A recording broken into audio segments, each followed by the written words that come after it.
Latest programme కోసం bell icon ని click చేయండి. దేవుడి దీవెనని పొందండి. పవిత్రాత్మ తండ్రి దేవునికి మహిమ కలుగును గాక. ఆమేన్. ప్రియమైన దేవుని బిడ్డలారా, ప్రభు క్రీస్తు యొక్క మిత్రులారా, ఈరోజు మంగళవారం ఆగస్టు నెల 11వ తారీఖు. యేసయ్య ఈరోజు మనందరితో మాట్లాడుతున్నారు. పునీత మత్తయి గారు రాసిన శుభవార్త నుండి 18వ అధ్యాయము వచనములు 1 నుండి 5 వరకు, మరియు 10వ వాక్యము 12 నుండి 14 వరకు. పసిబిడ్డలు పరలోక రాజ్యము. ఆ సమయమున శిష్యులు యేసు వద్దకు వచ్చి, పరలోక రాజ్యమున అందరికంటే గొప్పవాడు ఎవరు అని అడిగిరి. యేసు ఒక బాలుని తన యొద్దకు పిలిచి వారి మధ్యన నిలిపి, మీరు పరివర్తన చెంది చిన్న బిడ్డల వలె రూపొందిననే తప్ప పరలోక రాజ్యమున ప్రవేశింపరని మీతో ఒక్కానించుచున్నాను. కాబట్టి తనను తాను తగ్గించుకొని ఈ బాలుని వలె వినమ్రుడుగా రూపొందు వాడే పరలోక రాజ్యమున గొప్పవాడు. ఇట్టి చిన్నవారిని నా పేరిట స్వీకరించువాడు నన్ను స్వీకరించుచున్నాడు. ఈ చిన్నవారిలో ఎవరిని తృణీకరింపకుడు. ఎలైనా వీరు దూతలు పరలోకమందుండు నా తండ్రి సముఖమున సదా నిలిచి ఉన్నారని మీతో నిశ్చయంగా చెప్పుచున్నాను.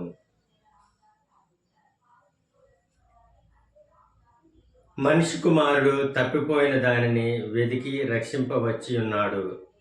ఒకడు తనకున్న 100 గొర్రెల్లో ఒకటి తప్పిపోయినచో తక్కిన 99 ఆ పర్వత ప్రాంతంలోనే విడిచి దానిని వెతుకుటకు కూడా అది దొరికినప్పుడు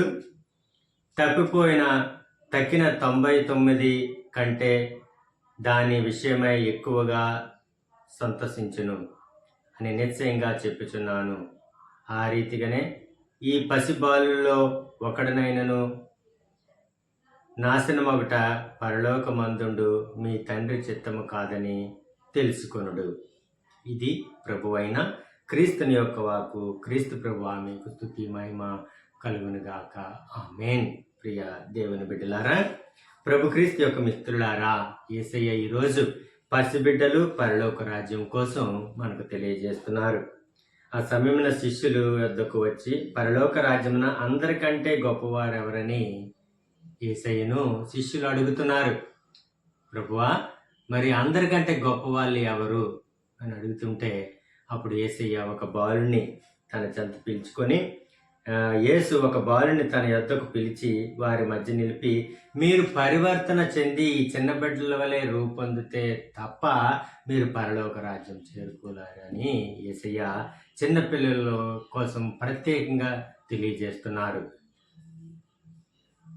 కాబట్టి తనను తాను తగ్గించుకొని ఈ బాలుని వలె వినమ్రత పొందువాడే పరలోక రాజ్యమున గొప్పవాడు. అంటే చిన్నపిల్లల మనస్తత్వం పొందినవాడే పరలోక రాజ్యంలో గొప్పవాడని వేసి తెలియజేస్తున్నారు. ఇట్టి చిన్నవాడిని నా పేరిట స్వీకరించేవాడు నన్ను స్వీకరించుచున్నాడు. ఇటువంటి చిన్నవాళ్ళని నా పేరిట ఎవరైతే స్వీకరిస్తారో వాళ్ళు నన్ను స్వీకరించినట్లే. Praise the lord. హల్లెలూయా. ప్రియ దేవుని బిడ్డలారా, యేసయ్య ఈరోజు మనకు తెలియజేస్తున్నారు. చిన్న పిల్లలు మనకి మనం పుట్టినప్పటి నుండి మనకు తెలిసిన సామెత ఏంటంటే, చిన్నపిల్లలు దేవునితో సమానమని. అంటే వాళ్ళకి కల్మషం ఉండదు, నిష్కలంకంగా ఉంటారు. చిన్న పిల్లలు దేవదూతలతో సమానం వాళ్ళు.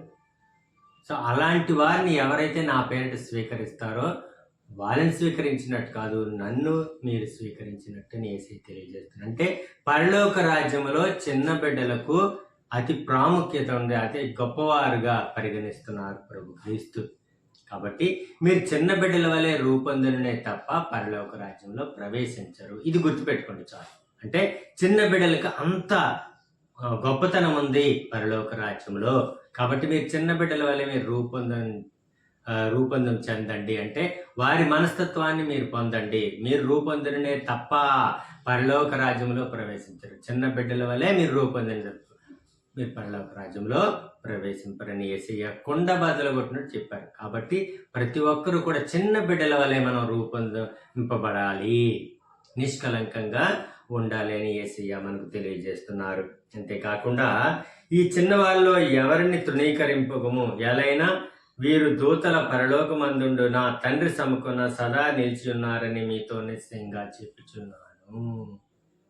చిన్నపిల్లలంటే దేవదూతలతో సమానం, పరలోక రాజ్యవాసులతో సమానం. ప్రియ దేవుని బిడ్డలారా, చిన్నపిల్లలంటే పరలోక వాసులు, గొప్పవాళ్ళు, వాళ్ళే గొప్పవాళ్ళు అని మనకు క్లారిటీగా యేసయ్య తెలియజేస్తున్నాం. మీరు ఆ విధంగా రూపొందింపబడండి, ఆ విధంగా మారు మనసు పొందండి. అంతేకాకుండా ఒకడు తనకున్న 100 గొర్రెల్లో, చిన్న సామెత కూడా మన యేసయ్య చెప్తున్నారు, ఉపమానం కూడా. ఒకరికి ఉన్న 100 గొర్రెల్లో ఒక గొర్రె తప్పుపడిపోతే ఏమవుతుంది? ఆ గొర్రెని ఎదగడానికి పోతాడు, ఈ 99 వదిలేసి. ఆ గొర్రె, పోయిన గొర్రె ఎప్పుడైతే దొరికిందో ఆయన ఆ భుజాల మీద వేసుకొని ఆనందంగా సంతోషంగా వస్తుంది. ఈ 99 విషయం మర్చిపోతాడు.